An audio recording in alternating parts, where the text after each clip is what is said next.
Vaatame nüüd siis teise teema, ehk siis protsentülesanne, B-ülesand, võtame B-ülesande. Ehk siis, kui me räägime stipendiumist, ma seda sama ülesannet enda praegu siia ette ei pane, aga teil on see leht kuskil kindlasti olemas. Ja tekst on siis järgmine, sektori diagramm kujutab üliõpilase 1 kuu stipendiumi kulutuste jaotust. Teada on, et transpordile kulub 56 eurot, mis on 14% kogu stipendiumist. Arvuta siis, mitu eurot on üliõpilase 1 kuu stipendium, mitu eurot kulub toidule, mitu eurot kulub meelelahutusele ning 4. küsimus, mitu eurot ja mitu protsenti läheb muudeks kuludeks. Ehk siis meil on siin klassikaline protsendi ülesanne ja meil on 4 küsimust, millele peame vastama. Ma seda samasugust sektori diagrammi ei teinud, ma kirjutasin endale siia kõrvale, et toidule kulub 35%, meelelahutusele 22%, muud kulud me ei tea veel ja tekstis on välja toodud, et transpordile kulub meil 14% ehk siis 56 eurot.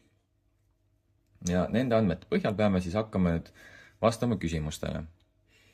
Esimene küsimus oli meil, et mitu eurot on üliõpilase 1 kuu stipendium. Kuidas me seda esimest küsimust lahendama hakkame?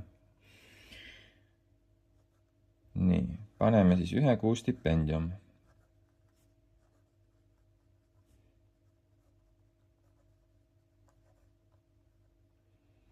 Nii, kõigepealt kirjutame välja selle, mida me teame. Me teame, et see 56 eurot on 14% kogu stipendiumist. Matemaatilises keeles, kui me selle kirja paneme, tähendab see seda, et 56 eurot on meil võrdne 14%-ga. Nii, aga meie peame leidma, kui palju on 100% ehk siis kogu 1 kuu stipendium. Ja kirjutame siia alla veel ühe teise võrdluse, kuhu me paneme paremale poole 100% ehk siis terve stipendium, aga me ei tea, kui suur see terve stipendium on, nii et selle me paneme X eurot. Ja siit siis tuleb meie klassikaline, mida me oleme tunnis nüüd korduvalt väga palju õppinud, on meie tavaline riskkorrutis. Ehk siis me teame, et 56 eurot on 14%, X ehk siis kogu 1 kuu stipendium on meil 100%. Ja siit siis saame teha riskkorrutise ja selle abil leida 1 kuu stipendiumi. Ehk siis teeme riskkorrutise, seal kus meil risti on 2 arvu, need omavahel korrutame, see, kes meil üksi jääb, läheb meil jagajaks. Siit me siis saamegi, et X on võrdne, 56 on meil risti 100-ga, need korrutame omavahel, 56 korda 100 jagame 14-ga. Ja saame teada, et X ehk siis 1 kuu stipendium, jällegi peast me ei pea mitte midagi tegema, võtame kalkulaatori, teeme 56 korda 100, jagame 14-ga, saame vastuseks 400 eurot. Ehk siis meie 100% ehk siis 1 kuu stipendium on 400 eurot, mida see tudeng 1 kuus saab. Selle arvutusega oleme 8 punktist 2 punkti kätte saanud. Nii, liigume teise küsimuse juurde. Teine küsimus on, et mitu eurot kulub toidule.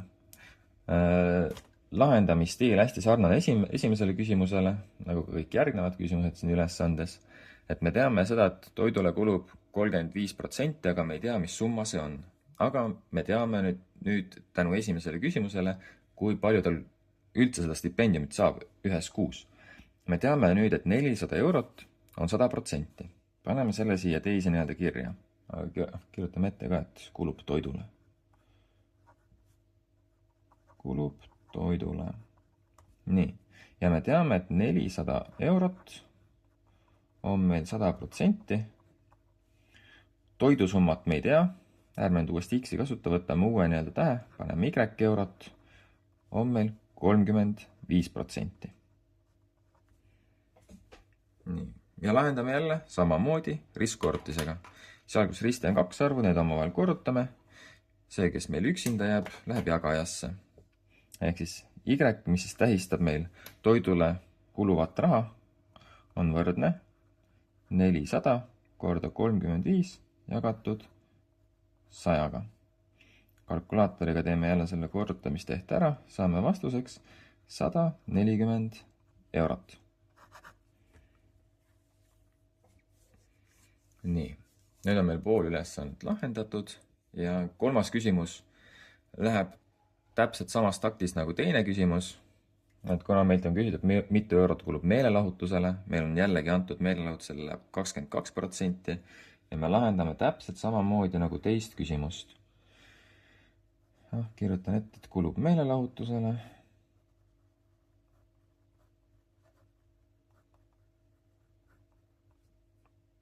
Nii, jälle samamoodi me teame, mis on meil 100%, 400 eurot on meie 100%.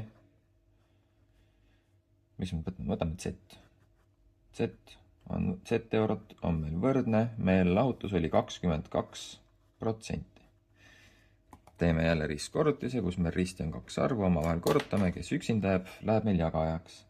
Z ehk siis meelelahutusele kuluv summa on võrdne 400 korda 22 jagatud 100-ga. Saame vastuseks 88 eurot.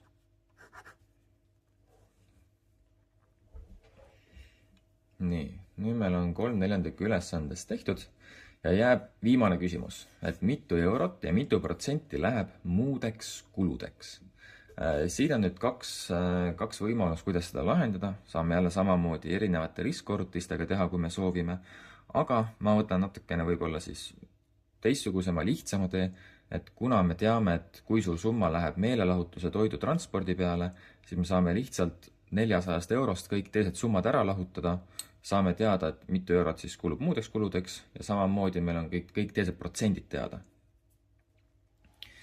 Ehk siis 4. küsimus muudeks kuludeks.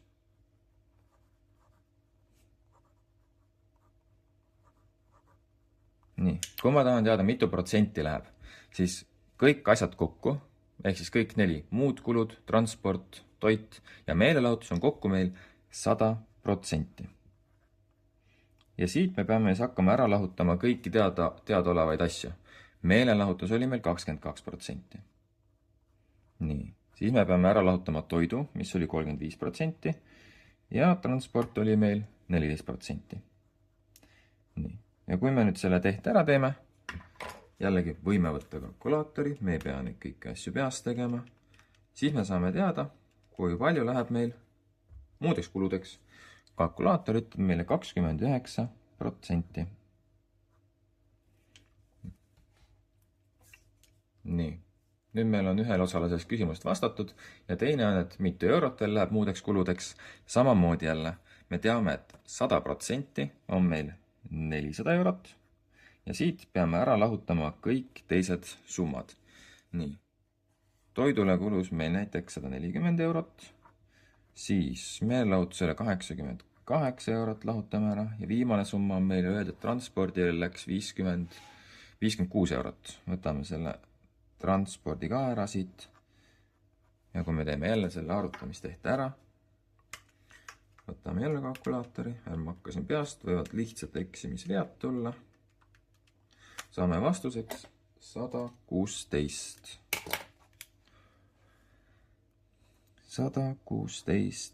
eurot. Ja nüüd nende tehetega oleme siis kõigile 4 küsimusele ära vastanud. Ja see ülesanne on meil lahendatud.